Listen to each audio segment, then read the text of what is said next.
నమస్తే. ఇన్నాళ్ళు నన్ను సపోర్ట్ చేస్తూ, ఎంకరేజ్ చేస్తూ మీ ప్రేమని నాకు అందిస్తున్న ప్రతి ఒక్కరికి కృతజ్ఞతలు. అలాగే ఈ వీడియో కూడా ఖచ్చితంగా మీకు ఉపయోగపడుతుంది. లైక్, షేర్ అండ్ సబ్స్క్రైబ్ చేసి మీ సపోర్ట్‌ని నాకు అందించండి. అలాగే ఈ వీడియో పట్ల మీకున్న అభిప్రాయాన్ని కామెంట్ సెక్షన్‌లో కామెంట్ చేసి తెలియజేయండి. ఇప్పుడు వీడియోని చూద్దాం. నమస్తే. Welcome to our channel. నేను పద్మిని. ప్రస్తుతం మనతో పాటు ప్రముఖ ఆధ్యాత్మికవేత్త, వాస్తు జ్యోతిష పండితులు, న్యూమరాలజిస్ట్ శేషగిరిరావు గారు ఉన్నారు. మాట్లాడదాం. సార్ నమస్తే సార్. సార్ జూన్ 1వ తారీఖు నుంచి పంచగ్రహ కూటమి అనేది జరుగుతోంది. 5, 6 తారీఖుల్లో షష్టగ్రహ కూటమి కూడా జరగబోతోంది. అయితే షష్టగ్రహం అని ఎవరు చెప్పేటటువంటి అంటే టచ్ అయినటువంటి పరిస్థితి ఉంది. ఎందుకంటే అటు యురానస్‌ని పెద్దగా కన్సిడర్ చేయనటువంటి పరిస్థితి ఉంటుంది ఇండియన్ ఆస్ట్రాలజర్స్ చాలా మంది కూడా. అయితే మరి యురానస్‌ని మీరు కన్సిడర్ చేస్తారా? అసలు ఈ పంచగ్రహం అనుకోవచ్చు, లేకపోతే షష్టగ్రహం అనుకోవచ్చు. ఈ గ్రహ కూటమి వల్ల ద్వాదశ రాశుల వాళ్ళకి ఏదైనా ఫలితం ఉంటుందా? ఒకసారి గ్రహ సంచారం గురించి ఒకసారి చెప్పుకుని దాని తర్వాత ద్వాదశ రాశి ఫలితాలు కూడా చెప్పుకుందాం. తప్పకుండా. ఇది ఖచ్చితంగా ఫలితం ఉంటుందా అంటే గనక ఉంటుంది. అది ముఖ్యంగా ఇప్పుడు సామాజికంగా కూడా ఒకసారి మనం మాట్లాడుకుని సరే ద్వాదశ రాశుల యొక్క ఫలితాలు ఎలా ఉంటాయనే దాని మీద కూడా మనం చెప్పుకుందాం. తప్పకుండా. సో, ఇక్కడ మనకేంటంటే మనం గనక అబ్జర్వ్ చేసినట్టయితే గనక అంతకితం ఏవైతే ముఖ్యంగా అంటే నేను మొత్తం భారత ఎన్నికల గురించి మాట్లాడటం లేదు. సో, మన వరకు మనకి తెలుగు రాష్ట్రాలు ముఖ్యం కాబట్టి ఈ తెలుగు రాష్ట్రాల మీదే ఎక్కువ అందరికీ కూడా ఆసక్తి ఎక్కువ ఉంటుంది కాబట్టి సో దాన్ని బట్టి చూసినప్పుడు ఇక్కడ ఈ గ్రహస్థితి ఏదైతే ఉంటుందో అక్కడ అంతకితం జరిగినది ఏంటంటే మనకి ఏప్రిల్ 13 అనేది అక్కడ కూడా సంఖ్యాశాస్త్రం ప్రకారం 4 వచ్చింది. తర్వాత ఇప్పుడు వచ్చేప్పటికి ఏప్రిల్ 13 కదా జరిగింది. సో అక్కడ సోమవారం నాడు జరిగితే ఇక్కడ మనకి ఎన్నికలు వచ్చే ఫలితం ఏదైతే ఉందో అది 4వ తారీఖు వచ్చింది. ఈ 4వ తారీఖు మంగళవారం వచ్చింది. సో అక్కడ సోమవారం వచ్చింది, ఇక్కడ పక్కనే మంగళవారం వచ్చింది.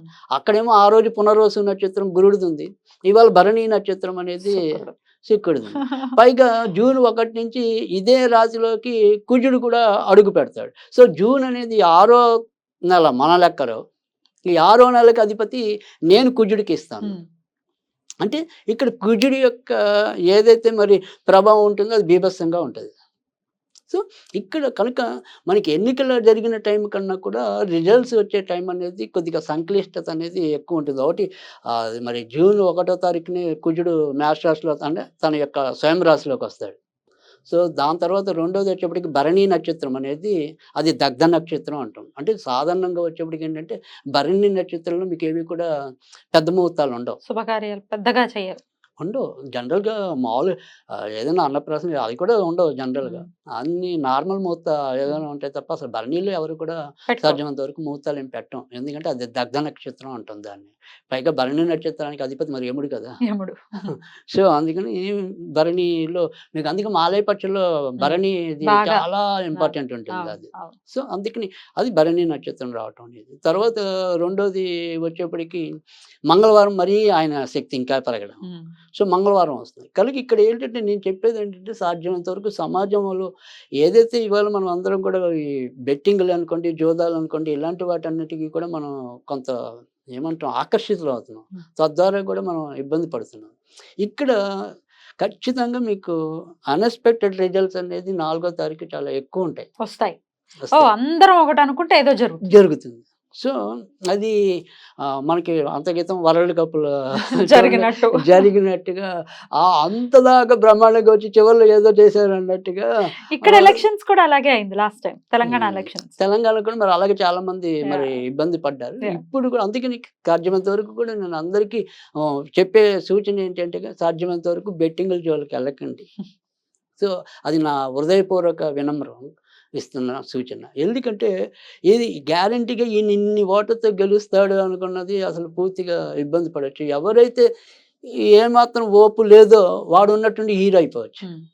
సో అలాంటి అన్ఎక్స్‌పెక్టెడ్ రిజల్ట్స్ అనేది ఒకటి ఉన్నది. తర్వాత రెండోది ఏంటంటే ఈ రిజల్ట్స్ ఏవైనా కూడా సాధ్యమైనంత వరకు కూడా అందరూ కూడా దాన్ని స్పోర్టివ్‌గా తీసుకోమని నేను చెప్తాను. ఎందుకంటే ఇక్కడ స్పోర్టివ్‌గా ఎందుకు తీసుకోమంటున్నానంటే ఖచ్చితంగా అప్పుడు ఎన్నికలైన దానికన్నా అంటే సజావుగా అయ్యాయి ఎక్కువ శాతం. మరీ ఎక్కువ ఇబ్బందులు పడలా.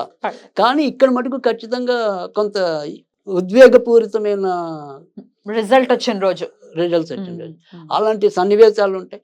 అలాగే లేదు అంటే ఇందాక మనం చెప్పుకున్నట్టు ఏంటంటే ఈ భావోద్వేగానికి లోనై ఏదైనా సరే ఆకస్మికంగా అనారోగ్యం బారిన పడవచ్చు. ఇట్లాంటివి ఉంటాయి. అది ఇప్పుడు గుండె జబ్బులు అనుకోండి, రక్తపోటు అధికంగా ఉండటం అనుకోండి.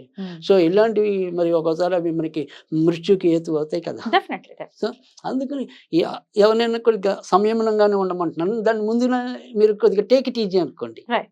సో గెలుపు ఓటములు దైవాధీనాలు సర్వసాధారణం కూడా. అనుకోవటమే. సో అందుకని ఎవరి మీద విపరీతమైన ఆశ పెట్టుకోవచ్చు, నిరాశ పెట్టుకోవచ్చు. జరిగేది ఎలాగో జరుగుతుంది. సో ఎవడున్నా మనది ఆదుకునేవాడు అయితే తక్కువే. అవును. సో అది అది తర్వాత తర్వాత ఎలాగో అర్థమవుతుంది. Right. సో ప్రతి ఒక్కరి మీద మనం ఒక నమ్మకం పెట్టుకుని ఓటేయటం అనేది ఉంటుంది. వీళ్ళు మనకి ఇలా చేస్తారు, వాళ్ళు అలా చేస్తారని. సో కానీ అవి ఎప్పుడు కూడా ముఖ్యంగా మధ్యతరగతి వాళ్ళ మీద అయితే కూడా ఎవరు మేలు చేసేది కూడా చాలా తక్కువ ఉంటుంది. రైట్. రైట్. సో దేశ కాలమాన పరిస్థితి ఇలా ఉంటుంది. ఈ Right. గ్రహ కూటమి కూడా అది ఇదే చతుర్థ గ్రహ కూటమి. అందుకని నేను చెప్పి ఇక్కడ ఈ చతుర్థ గ్రహ కూటమి కూడా మనకి ఏమవుతుంది, ఇప్పుడు ఏదైతే ఇది ఉంటుందో సాధారణంగా ఇక్కడ ఇది వృషభంలోనే ఇంచుమించుగా మనకి సూర్యోదయం అనేది ఉంటుంది. అప్పుడు మేషంలోనే సూర్యోదయం ఉంది. ఇప్పుడు వృషభంలో అంటే ఇప్పుడు అప్పుడు గురుడు ఆధిపత్యం వహిస్తే ఇప్పుడు శుక్రుడు ఆధిపత్యం అంటే మొత్తానికైతే ఇప్పుడు రాక్షస గురువు ఆధిపత్యం కూడా ఎక్కువ. సో అందుకని రాక్షసులు బలవంతులు అవుతారు. ఓకే. సో ఇట్లా ఉంటుంది పరిస్థితులు. అయితే ద్వాదశ రాశుల వాళ్ళకి వాళ్ళ పర్సనల్ లైఫ్లో కూడా ఏమైనా మరి లాభస్థానంలో పంచగ్రహ కూటమి గాని షష్టగ్రహ కూటమి గాని జరగబోతోంది కర్కాటక రాశి వారికి. ఎలా ఉండబోతుందండి వీళ్ళకి? తప్పకుండా అంటే మనం చాలా నెలలుగా కూడా కొంతవరకు ఉన్న వాటిల్లో ఎక్కువ శాతం కొంత మంచి అయితే ఈ కర్కాటక రాశి వాళ్ళకి ఎక్కువగా చెప్పవలసి ఉంటుంది. ఎందుకంటే కర్కాటక రాశి వాళ్ళకి ఇప్పుడని కాదు, గత కొద్ది నెలలుగా కూడా ఏదో రకంగా కొంత మేలు అంటే ఇప్పటికే మనకి గురుడు వీళ్ళకి లాభస్థానానికి వచ్చి చేరటం అనేది, రవి కూడా లాభస్థానానికి ఎప్పుడో వచ్చేసి ఉండటం అనేది ఒకటి. సరే ఇప్పుడు నెమ్మదిగా శుక్రుడు అనేది, తర్వాత బుధుడు అనేది ఇలా వరుసగా అందరూ కూడా మనకి లాభస్థానంలోనే ఖచ్చితంగా చేరటం అనేది. తర్వాత రాజ్యాధిపతి ఎవరైతే ఉంటాడో ఆయన కుజుడు కూడా ఇప్పుడు మరి జూన్ 1 నుంచి స్వక్షేత్రంలోకి చేరుకోవటం అనేది కూడా ఒకటి ఉంది.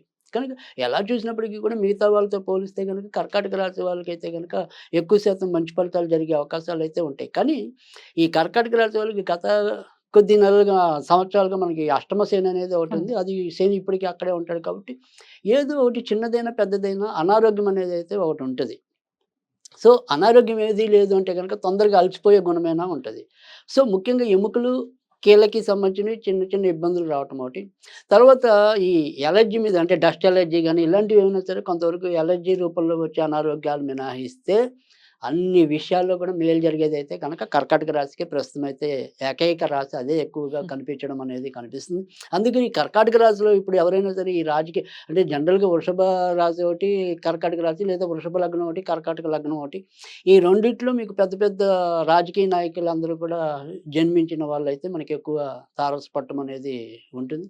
కనుక ఖచ్చితంగా రాజకీయ రంగంలో ఉన్న వాళ్ళు కొంత ప్రయోజనం పొందడానికి కూడా ఇప్పుడు ప్రస్తుతం వాళ్ళకైతే అనుకూలమైన స్థితి ఎక్కువగా కనిపించడం అనేది ఉంది. ఇది ఉద్యోగ రంగంలో ఉన్న వాళ్ళకి ఉద్యోగ రంగం, కళారంగం ఉన్న అంటే దండుకున్న వాళ్ళకి దండుకున్న. కానీ మనకి అదే ఇక్కడ అందుకే ఆ రకమైన సౌలభ్యం ఉంది కాబట్టి ఈ కర్కాటక రాశిలో ఉండే ఏదైతే బలహీనత ఉందో, అదే బలహీనత అంటే వీళ్ళది ఎప్పుడు కూడా బుద్ధి చంచల్యం. ఆ వ్యావరింగ్ మైండ్ తగ్గించుకుని వాళ్ళ ఫోకస్ ఏదైతే కావాలని కోరుకుంటున్నారో దాని మీద కనుక పెడితే ఇప్పుడు ఖచ్చితంగా 100% వాళ్ళకి వారి యొక్క కళలు తీరడానికైతే ఇది రైట్ అయిన టైం. సో అందుకని కర్కాటక రాశి వాళ్ళు అయితే ఖచ్చితంగా ఆ రకంగా ఉపయోగించుకోవాలి. ఇక ఏదైనప్పటికీ మనం ఈ అనారోగ్యం అనేది ఒకటి కొద్దిగా చెప్తున్నాము ఈ అష్టమంలో శని వల్ల. ఈ ఒక్కదానికి కొంతవరకు మనం నివారణోపాయాలు అనేది చేసుకుంటే కనుక మిగతా జీవితం అంతా కూడా వీరికి సాఫీగానే జరిగిపోవడానికి కూడా అవకాశం అయితే ఎక్కువగా కనిపిస్తుంది. అంటే తర్వాత 14వ తారీఖు తర్వాత లేదా 16వ తారీఖు తర్వాత నుంచి జారే అంటే వెళ్ళే ఏదైతే ఉందో గ్రహ కూటమి కూడా వాటి వల్ల కూడా మరీ అంత ఇబ్బందులు అయితే రావు. అంటే సపోజ్ ఎవరికైనా సరే వాళ్ళ ఉద్యోగాల్లో బదిలీలు జరిగేది ఉందనుకోండి, అది అనుకూలమైన బదిలీలు ఉంటాయి. సో లేదు బదిలీలు కాకుండా ఇప్పుడు మనం ఏదైనా సరే ఒక ప్రైవేట్ సెక్టర్ ఉంది, అక్కడే ఉందనుకో ఆ ప్రాజెక్ట్ మారే విధానం ఉంటుంది. సో మంచిగా ఉంటుంది. అందుకని ఎవరు కూడా అంతే కర్కాటక రాశి వాళ్ళు అయితే కనుక బుర్రలు పాటు చేసుకోవాల్సినంత అవసరం లేదు. మంచి పీరియడ్ అంటే వీళ్ళకి అంత మంచి జరుగుతుంది. ఇంకా ఏదో అక్కలేని భయాలు కానీ ఇంకా ఏదో కావాలనిపించడం కానీ మైండ్స్ ఉంటాయి కదా. సో వాటిని కొంతవరకు నియంత్రణలోకి తెచ్చుకుంటే కనుక తప్పకుండా లాభపడటం అనేది అయితే ఉంటుంది. కనుక ఇక్కడ వీరు చేయవలసిందంతా కూడా సాధ్యమైనంత వరకు కూడా ప్రతిరోజు కూడా ఓం శ్రీ జై హనుమాన్, ఓం శ్రీ జై హనుమాన్, ఓం శ్రీ జై హనుమాన్ అనేది శక్తి కొద్దీ జపించడం ఉండటం అనేది. లేదు ఏదైనా సరే ఒక చిన్న స్విచ్ వర్డ్గా ఏదైనా చేసుకుందాము అనుకుంటే కనుక డార్క్నెస్ డిటాచ్ డార్క్నెస్. వావ్. అది రోజు చదువుకోవటం వల్ల కూడా ఖచ్చితంగా వాళ్ళ జీవితంలో ఏదైనా ఇలాంటి చిన్న చిన్న డార్క్నెస్ ఉంటే కనుక దాని నుంచి దూరం అవుతారు. Beautiful, beautiful. చాలా అద్భుతమైనటువంటి పీరియడ్ ఈ ద్వాదశ రాశుల్లో కూడా కర్కాటక రాశి నంబర్ 1 అని చెప్తూ ఉన్నారు ఈ Right. Particular period. Right. They should be very happy and welcome చేయాలి కూడా ఈ పీరియడ్ ని. థ్యాంక్ యూ సో మచ్ అండి. ఇక నెక్స్ట్ ఎపిసోడ్ లో సింహరాశి గురించి మాట్లాడుకుందాం. తప్పకుండా. నమస్తే.